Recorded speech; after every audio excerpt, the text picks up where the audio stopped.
good day out there to all of my listeners. And I'd like to welcome you to Is Your Way in Your Way podcast. And for my new listeners out there, that's actually the name of my book.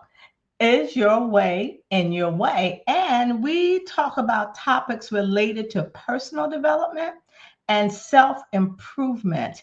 And also, I was just talking to my guest before she comes on, and I was saying I have this burden. My burden is to guide and to inspire women to start living your best life on your terms.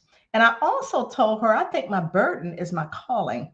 And I am just really in this space where I find that to be necessary for us so that when it's time for us to move on from this earth, that we have no regrets. So I'm going to ask you a question. Have you ever wondered, despite all the success that you've had, that you still kind of feel like something's missing? I know I have. I know I have. You know how you help everybody else, but then you kind of neglect yourself?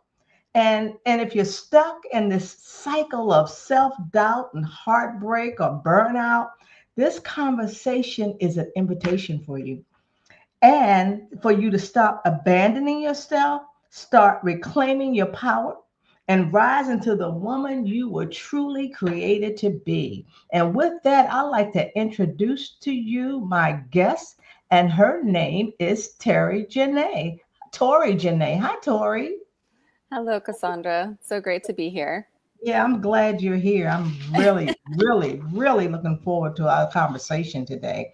Before we get started, I'd like to just read a little bit of your bio so that my audience, my listeners, get an understanding of what qualifies you to talk about what we're getting ready to talk about. And the topic is creator of the Reclamation Method. And we're gonna unpack that a little later. Tori is a trauma-informed relationship and confidence coach, speaker, and she's a creator of this reclamation method.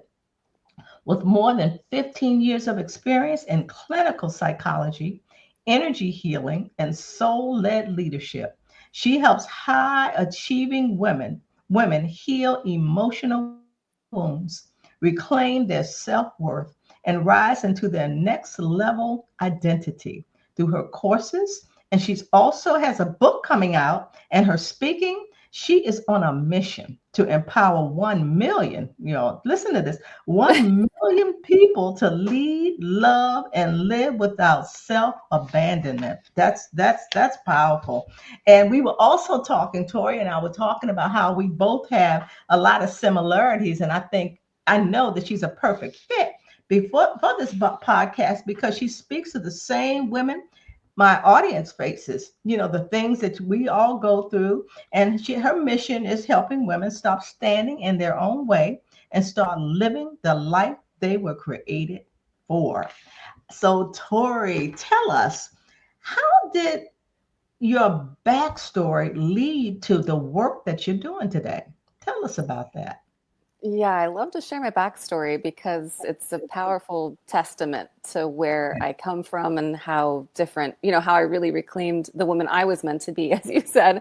Okay. So I was actually, today I sit before you, I've got multiple degrees in psychology. I live in Beverly Hills, California. I have a pretty good life, but I was definitely born into a very different circumstance. My mom struggled with addiction. I was actually conceived in a heroin rehab facility. And my father, I was a result of an affair, so he wasn't around. He actually already had another family. Okay. And he also struggled with alcohol addiction. So my childhood was just nothing but really trauma and difficulty and moving. There was no stability. I had no positive role models. My mom struggled with addiction her entire life. My sister followed in her footsteps. So by the time I was in my early 30s, I was pretty much an orphan.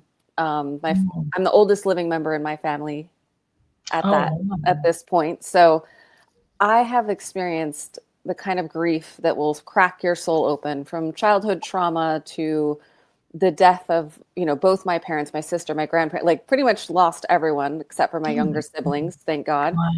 And I got married to a really good man younger in life, but we grew apart. So I had a divorce after 18 years of marriage. And so I had Mm, to rebuild my self-worth and create a life from literally nothing. And so I love to just share that with people that hmm. I've built many iterations of myself, and I'm always like the phoenix rising from the ashes of Oh, wow. what it is I want in life, how to heal those deep wounds. And so that's really what led me to this work. Was I was a young psychology student. I was recognizing how much trauma I had. I got into yoga and the Vedas and spirituality, and I started putting all that together. I actually started out in the business world because I really just want to be successful. At Yeah. about 30 years old, and this was many, many moons ago now, but at about 30 years old, I had everything I was supposed to have on paper. Hmm. All right. I had the Mhm. house, the car, the husband, the job, the degree, and I wasn't happy. I wasn't fulfilled.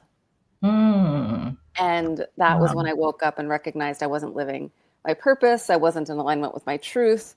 I was over giving, over functioning, Mhm. overdoing. And that's where that self abandonment comes from. And as women, we don't recognize that as what it Mhm. is.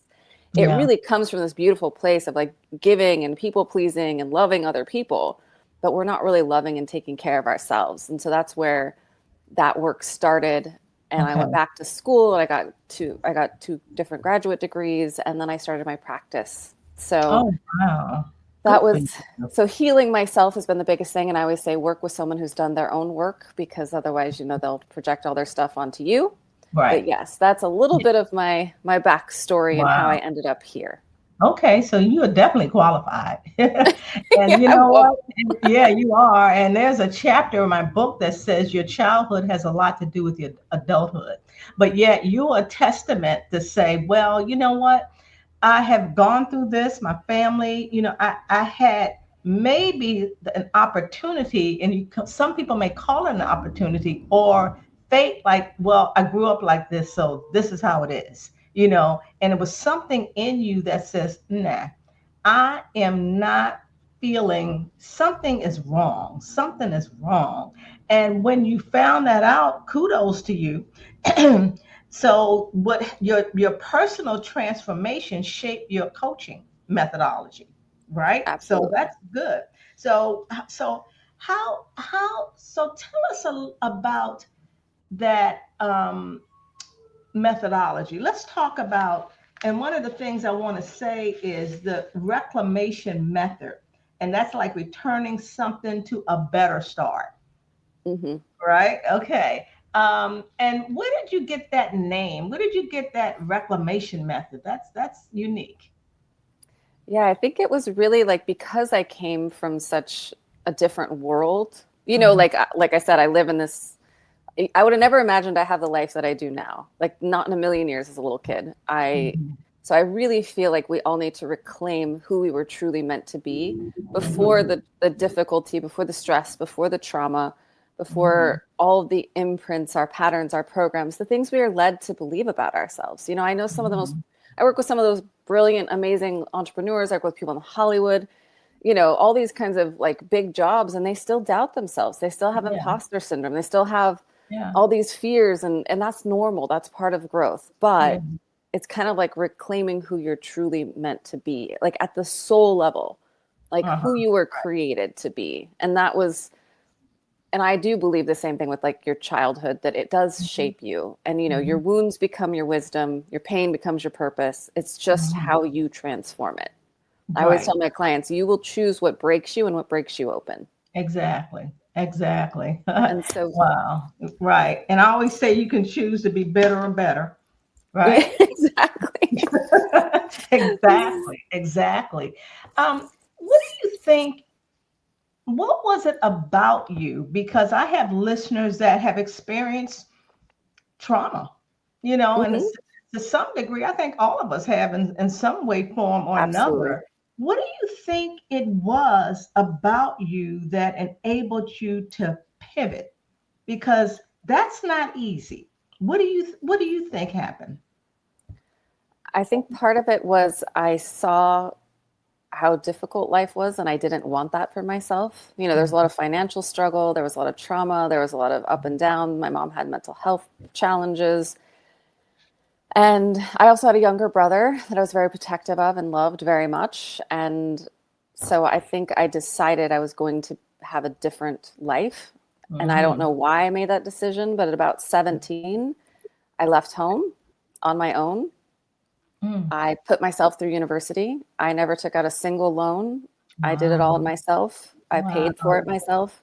I Mm. also helped my brother was living with his grandmother at the time to, because our parents weren't really capable of Sure. raising him. And so I helped give him money. And so I just had this drive in me to be different. And I also made radically different choices. You Mm. said something about all of us kind of feel like, oh, that's just the way it is. This is the way Right. life is. This is the way my parents are. No, like between epigenetics and choice, you can change everything.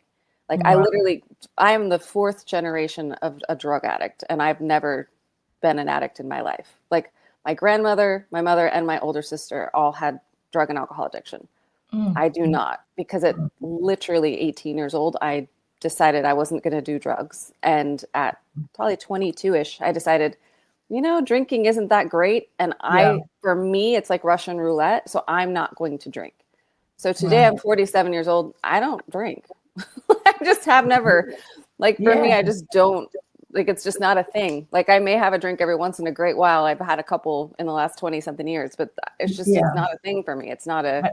Exactly. so, and in spirituality, particularly like the Vedas, these deep ancient wisdoms, they talk about how choice creates our future. Like every Mm. choice you make, every bite of food you put in your mouth, every person you let into your life, every thing you do is creating your future. So you can pivot that at any time, but it always starts with the awareness, the beliefs you have, and the choices you make. I always kind of make Mhm. it a joke that that's the ABCs of healing. You've got to have the Yeah. awareness. You have to understand what you believe about yourself to be true, Right. and then you start making different choices. Right. That's And great. that's where the reclamation method comes in, because we really go through a 5-step process of release. So releasing the past, so childhood wounds, old identities.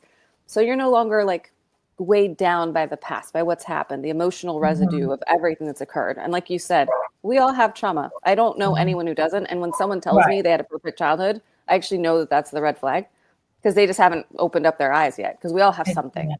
Exactly. And Exactly. and I love to redefine trauma for people, because we think of trauma as the things that I've been through, and that's definitely trauma. There's the big traumas, there's little traumas, but trauma Mhm. is having a parent who, struggled with depression. Mhm. Trauma is having a critical mother who always Yeah. talked about your weight. Yeah. Trauma is having a coach, maybe like I have a client who had a tennis coach who was horrible to her, but she was with him through all of her formative years. And it Mhm. really messed with her self-esteem. And so Sure. she's very driven now, but that Mhm. voice is always in her head that she's not good enough. Yeah. And she never Wow. recognized that that was trauma. I've had other clients who had like abusive boyfriend in high school. They didn't realize how much that's shaped their Exactly. relationships now. Wow. That's So yeah, yeah. How long is that method? How long, if somebody were to be a part or in your program, that method, how long does that take? it's usually anywhere, it depends on the client. Sometimes people love to go through it fast. So we do it in 12 weeks. So 3 months, or it's 3 to 6 months, but it's 5 steps. It's release, rewire, reclaim, receive, and then rise. So you kind Okay. of go through this process of, like I said, releasing the past. You start to Okay. rewire your nervous system, your Okay. brain. Hmm. We have to feel safe in our body. That's a big thing that we don't recognize, that a lot of Hmm. our patterns are habitual because our Hmm. wiring is that Yeah, way. that's right. Then we I, reclaim our confidence, come to our authentic energy. Now we can open to receive. So many of my clients have a hard time even receiving compliments. They're told yes, they're done, like, oh, you look beautiful today. Oh, this cheap old thing. I know. Oh, really? I've had this for years. Yeah.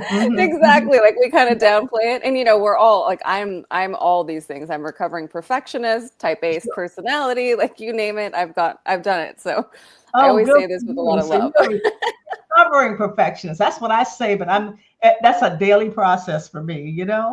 But Tori, when I listen to you, it's all about decisions. You made a decision. And also, you obviously was just sick and tired of being and feeling like you were feeling. It takes that. And I'm also would like to know, did you change people in your circle? Was that important who you associated with? And if so, how and why? Yes, I actually believe there is a lot of research that shows that the five people you hang out with will influence your habits in your life more than anyone on the planet, especially like Mm, your romantic partner, the people, your yes. best friend, the people in your life will influence you absolutely. So that is part of why I did at 17 have to figure out how to leave home because there was no way I was going to change being in that environment. And there was Mm, actually a good, 5 to 7 year period where I did not speak to my parents. I couldn't. I had to heal. I had to get away from them. They were active in their addiction. They were very toxic and negative. So again, I had to make radical choices. And most people are not strong enough to do that. They feel a lot of guilt. Oh, these are my parents. I have to take care of them. And I yeah. trust me, I've lived that, but I knew I had to do it. Hmm. And then I did try to choose better people to be around. So my friends, in a lot of ways, became my family. And I Hmm. tried to choose when I was younger, a better, because I met my ex husband when I was 23.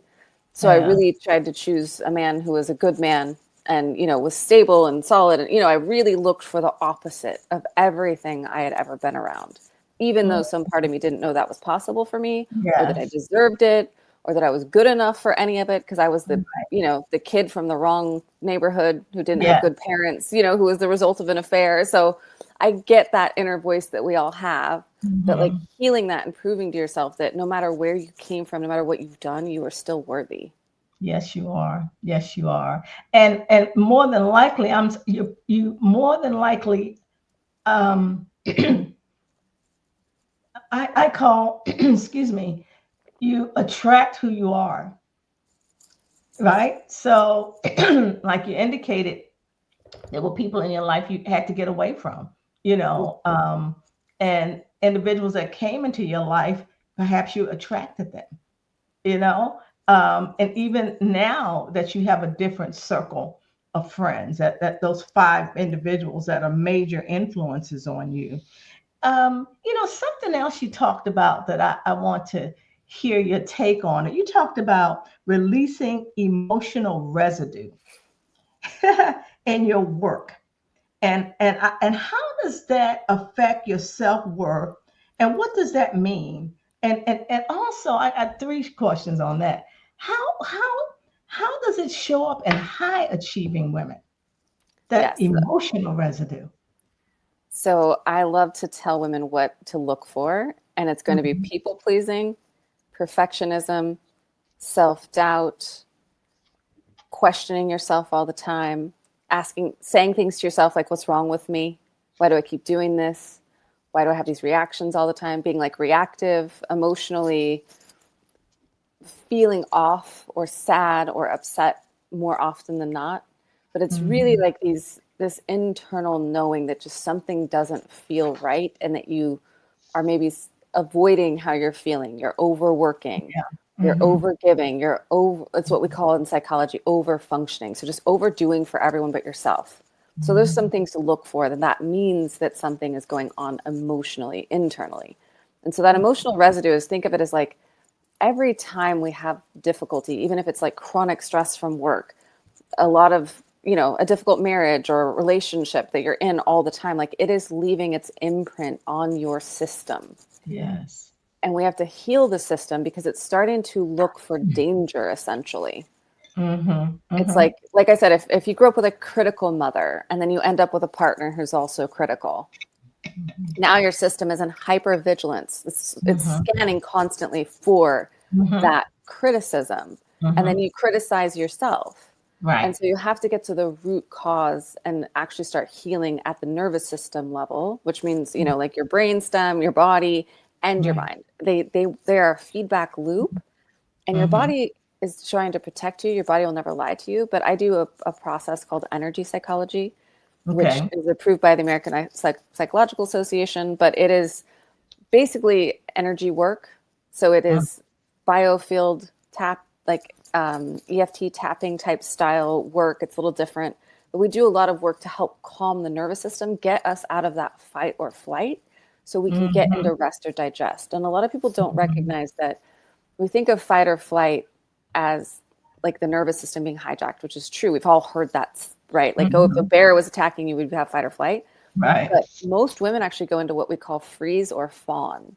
And fawn is also this nervous system hijack, and that is people pleasing. So it's saying whatever you need to say. It's doing whatever you need to do to keep someone else happy. That's the same as being in fight or flight. Okay. Is either shutting down and staying, or fawn. It's called fawn. It's like, I'll do whatever you need me to do to smooth everything over. And so people pleasing in our body is the same energy and the same feeling and the same, like, not being calm as being in fight or flight. And the methodology that you do, you work with people with that, because you do. Yeah, because when I'm listening to you, I'm like, wow, I've had a lot of emotional residue, and I'm not the only one. I'm sure we all in some stance, but I'm a perfectionist. Everything has to be right. And that tenses me up, and it takes me forever to get stuff done because it's just not right. That in turn causes stress, overwhelm, exhaustion. It causes a lot of different things. So I'm glad you said that, because I always hear individuals talk about healing the nervous system, heal the life to regulate your energy. I'm like, wow, that sounds powerful. How in the world do you do that? And that's something that you do.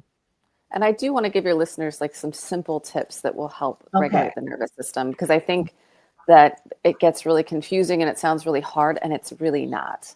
So I always start with what's free so that we can start doing it today. Right. So first and foremost is a breath work. And breath work is as simple as breathing in for 4, breathing out for 8. Why do we do that? The nervous system calms down when we exhale. You're telling your body, I'm safe now. I'm exhaling. I'm releasing. And so in for 4, out for 8. You can just do that. No one will ever know. If you can, put your hand on your belly, make it as big, bring your breath as far down as you can. Most of us breathe into our chest solely. The breath stops there, and that's an anxiety breath. Oh, okay. So a lot of times we think we can talk ourselves down, and that's what we do. But all research shows you actually need to use your physiology to calm yourself down. So the 2 most powerful things you can do: slow your breath, take in a long, deep breath, do a longer exhale. Doesn't matter how, but I like to use the 4-8. Take a walk. That completes the stress system. Think of it fight or flight. Your body now thinks it's flighted, thinks it's run away. So you have a tough your boss comes and yells at you, go, like, if you can, even if you go walk around the office, like, get away from them for a second, like, get up and move, dance. Like, there's a lot of things that if you can just drop into your body, into your breath, get out of your head for a minute, your body will start to calm down, and then your mind can start to calm down. Your mind will follow your body. That's good. Okay. The 4 and the 8 and the walk. Breathe in. So it's deep breath, slow 4, out for 8, take a walk. You can do it brisk. You can, whatever you can do, but get up and move. Like, let your body complete the energy cycle. Think of it this way. If you ever see animals tussle, or like 2 dogs kind of fight, after that, they'll shake really vigorously. They are shaking. They are resetting their nervous system like that. We as humans don't do that because we know we would look silly. But we actually need to do that. Like, if I almost get into like a fender bender or a little car accident, that feeling when you have a near miss and you're all tensed up, I'll be in the car, like, shaking my hands out and stuff, because I know I need to, like, release that. But I'm in a car, so I can't walk. I can't do anything. So think about how to, like, shift your physiology. Like I said, if you're having a super stressful morning and, you're in the car on the way to work and you just had a fight with your husband before you left, sing at the top of your lungs. There's actually it's called the vagus nerve. Get the energy out any way that you can. Think of it that way. Deep breaths, maybe you're, like I said, anger, like, we might need to scream, we might need to belt out some Beyonce. It doesn't matter. Whatever it is that calls to you. Right. But, the vagus nerve is in the back of the throat, and that connects our brain and our gut. And so that also is another thing, like humming, singing, dancing, breathing, moving your body. These are all very free things you can do today that will help you. That's good. Thank you so much, You're Tori. That welcome. was great. It made me remember sometimes, like when my husband upsets me, and one of the things I scream is Jesus, like Jesus, and he's like, "Oh God, you done lost her mind now." But I find myself screaming that, and then I actually do feel a little better, and I just move on. You know, Yeah. so And you're so calling in a better energy. Like, help me be more like, little more like Jesus right now. Cause I'm I gonna, know, I know, I know. You know, something else you said that I love. Thank you so much for those tips. Um, Reclaiming confidence after heartbreak. And a lot of us want to hear about this.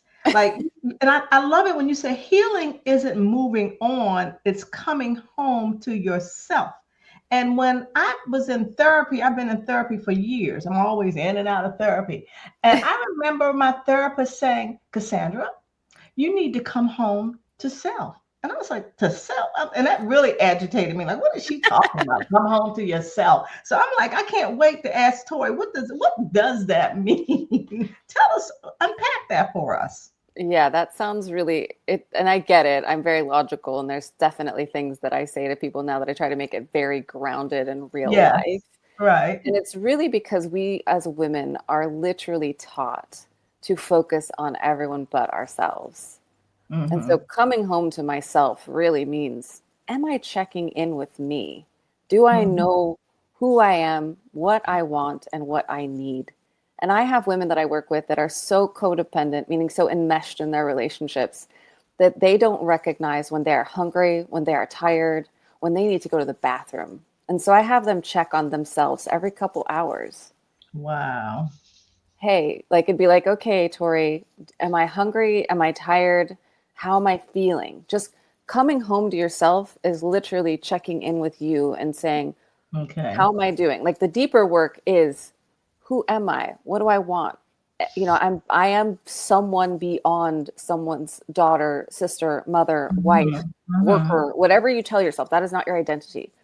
Mm-hmm. You are someone beyond all of that. And do you know who you are? Do you know what you truly want? Do you know what in your life is not working for you? Mm-hmm. And that is the bigger picture of coming home to self. But the Okay. very simple way to come home to yourself is to check in with yourself once a day. How am I Mm-hmm. feeling? Like just like you would with your kid when they come home from school. Hey, Right. baby, how was your day? Did you learn Yeah. anything today? We Right. don't do that with ourselves. Women will spend all day getting our, like just the typical, right? Not that we all have this, but so many of my clients getting their children ready for school in the morning, getting them off to school, getting them home, cooking dinner, doing homework, Right. answering more emails, and then going to bed again. And like not Yeah. once did they check in and say, hey baby, what do you need today? Like how are you? Did you get to the gym? Did you get to meditate? Did you get to breathe today? And Mm-hmm. and I don't even have children, but like I could Yeah. still do that all day long. I could get up, I could serve my clients, I could hang out with my boyfriend. I can do all these things that I never think about what is it that I need today. And so I always Mm-hmm. encourage women, check in on yourself like you check in on your best friend. Yeah. And that's even with a major life shift, right? Like, yeah, like you got laid off or you're Yes. divorced or you know, There's there are yeah. big things that we definitely, and that's what I love to talk about, like reclaiming confidence, because I believe personally that confidence is an evolutionary process, meaning that we can be very confident in one area of our life and feel not confident in another. Like I have many women I work with who can walk into a boardroom and feel very good there, and then they go home and they don't feel confident in how to communicate with their partners or Yeah. with their kids or with their parents. They like that's where they get triggered and that's where they get annoyed. And I always say our triggers are our teachers. It's showing us where we need to grow. So it's not a bad Mm-hmm. thing. Mm-hmm. But that confidence, like, and I've been through this, right? I've been through like a divorce where it was like, oh my gosh, now I'm in my 40s and I'm getting a divorce and like, am I still attractive? Like, Yes, I'm going to yes. have to be dating again, so all this Uh-huh. fear. So that's where, and even in like I left the corporate world to start my own business. That was really hard. And I did that at like 32, 33 years old. I didn't have the confidence because Wow. I was very good in the corporate world. I'd worked very hard over like a 10-year period to get where I was. Mm-hmm. And then I left it all and I had to start in a world I knew nothing about. Yeah. So every time you're evolving, you're going to lack confidence because you don't have any experience yet. And it's Mm-hmm. scary, and self-doubt is part of the process. But that's where we kind of get to grow and get to lean into that. And, now I feel confident. I've supported myself for 14 years now with Oh, my yeah. own business. Yeah. Yeah. So how did you get that confidence? Like you're doing some, it's just like my listeners, many of them are there certain things they want to do that will enable them to start living their best life, but they're kind of like, I don't know if I want to use stuck, but me, I can say stuck because I was Oh, stuck. yeah. I Yeah. was stuck too. And Yeah. self-doubt is my biggest thing that gets me stuck. Right. So how do you get out of that? How can my listeners get out of that? I Well, I'd know it's love to a work in share. process, right? Yeah, we're all works in progress. Me too, Yeah. still. Yeah. Always. I'm always a work in progress. Because, Right. what got me here won't get me there. So it was like Right. I'm always working to get to that next level. Right. But I feel like we're all a little bit different. And so I love to give two scenarios. You have to know who you are. Now, some of us are a jump out of the window, build the wings on the way down type of people. Right. We have to put our back to the wall. I am that kind of person. I had to make myself leave that corporate job and just do it. Because if I stayed comfy, I would have never done it. Some Mhm. people work that way. And you have to look at yourself and say, like, when I've taken leaps in my life, did that open me up and wake me up, or did it shut me down? Mhm. So some people need that. I'm that person. My back has to be against the wall and I will fight to make it happen. But other Mm. people I've worked with are the complete opposite. They need the security of that corporate job while they build their thing. Right. Because if they didn't have that, that would shut them down. They would be in so much fear they couldn't take any action. Yes. So the Mhm. biggest thing that gives us confidence is actually doing something. So Mhm. for that, if you're that person that knows that you need the security, you would be too afraid, blah, blah, blah, then you make a deal with yourself. You keep a promise to yourself every single day to do one thing that will get you closer to where you want to be. Take one Mhm. scary step, even, no matter how small it is. Yeah. Sometimes those kind of people, you don't want it to be too big, it'll freak you out and Yeah. you'll retreat. Right. That's right. Yeah. People, And that's why you say know who you are. yes. And Who am I? people Uh-huh. like me, I had to jump out the window and figure it out. Like Uh-huh. that's who I am. Like and that's who I knew I was. Like I knew I left Right. home at 17 years old and I figured it out. I couldn't even rent an apartment by myself. I had to find a roommate who could do that. Right. So I moved to Japan when I was 19 years old. I did crazy things. So I know that that's who I am. But Yes. if Yes. that's not your personality style, you'll freak yourself out essentially. And Mhm. typically, as humans, we do really well with small changes over time that add up to big difference. And I always tell my clients, if you get 1 to 2% better every week, or move the needle that far, at the end of the year, you're 50 to 100% closer to where you want to be. Mhm. Mhm. Wow. That's good. That was good. That was so good. I lost my thought. I actually lost my thought, and it was good too. And I just lost my thought. But anyway, oh my gosh. I like you to provide. Well, actually, you said so many things that we could do now. I like the breathing in and the out. Coming home to yourself, ask yourself, well, how's your day? How are things going? I even love the I know what I was going to say. It came back. Thank you. There are also points and times in your life where you have to make a move. It's like you can stay there or you can get unstuck. And I'll use this when our economy, like a lot of individuals, I'm in the Washington, D.C. area, and a lot of people lost their jobs. Yeah. And sometimes it'll take that for you to do what you are called to do. You can get as angry. Of course, that's normal. That's grieving. You can go through all of that. But I believe there's certain things that happen in individuals' life for you to or to help you make a decision. Okay, I can do this. I can just forget it. Or you have, like you say, you got to make a decision. So that's what I wanted to say when things when those life changes occur.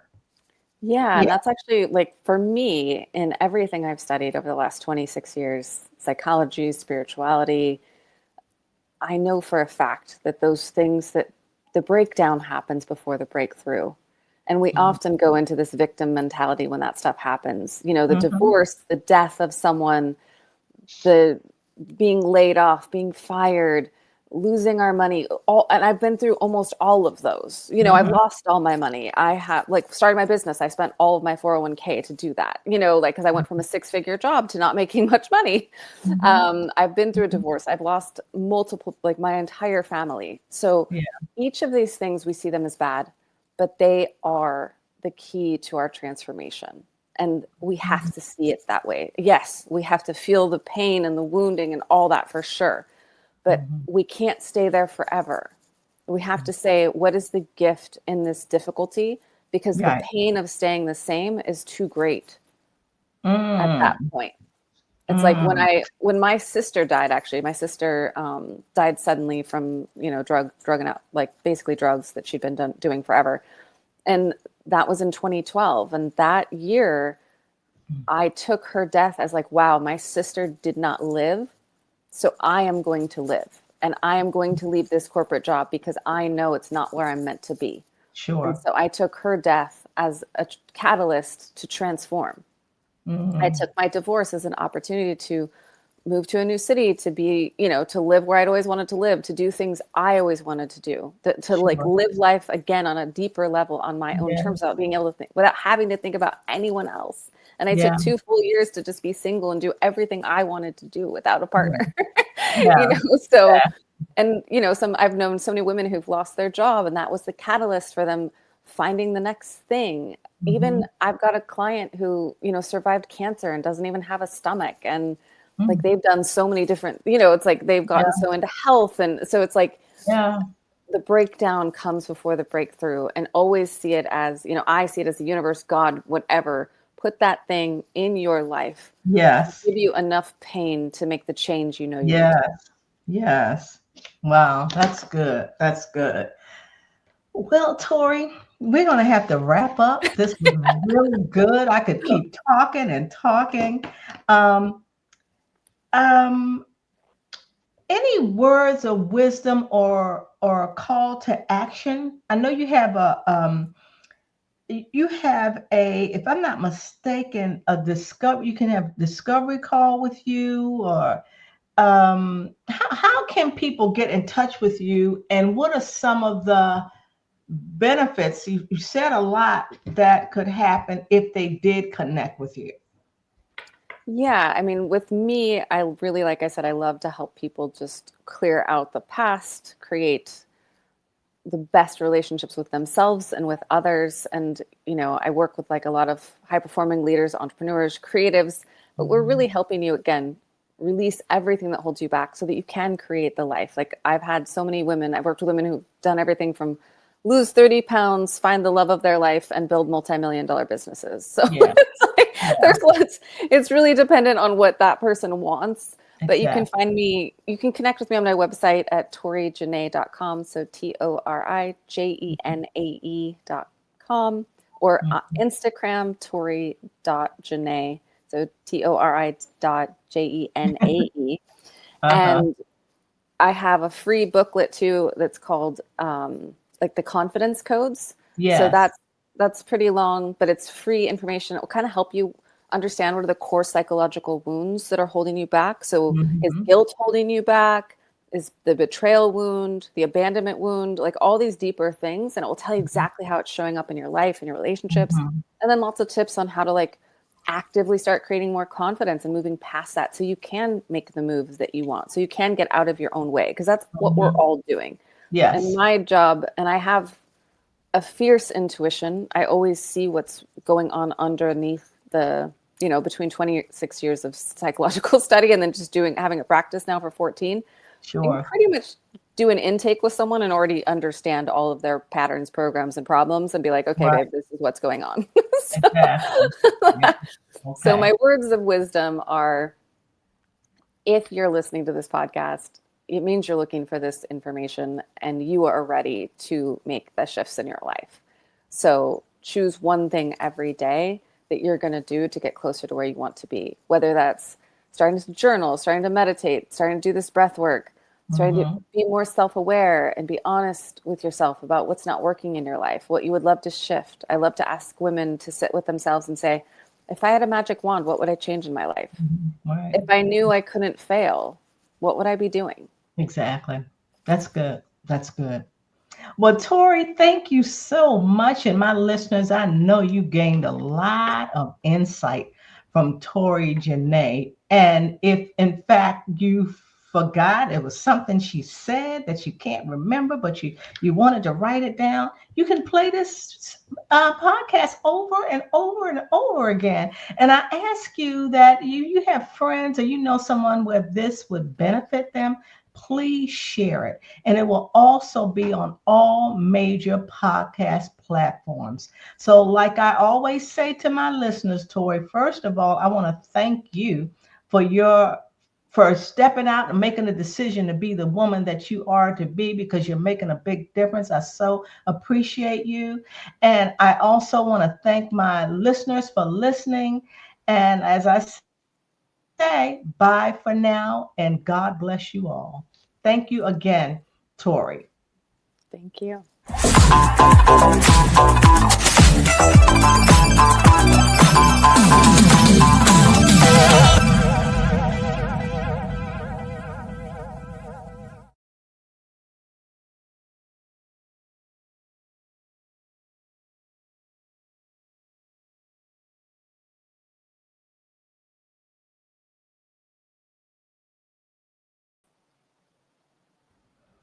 Great job. I love this. Thanks for helping me learn something new. I Oh, love good. I hope so. podcast, man. I do. I always say if I know everything, I want to be in a group where I don't, so that I can learn. Absolutely. I agree Yeah, 100%.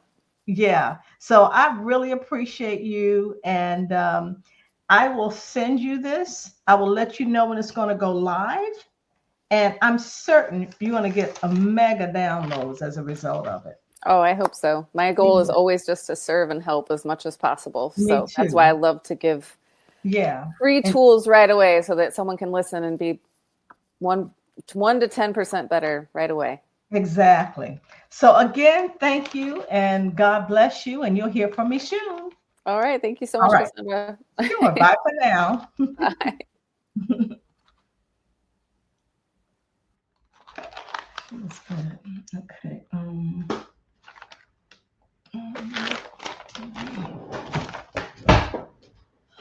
Let's see.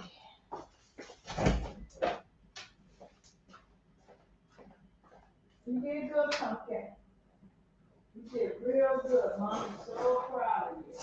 Yeah, I'm proud of you. You can stay in there if you want to.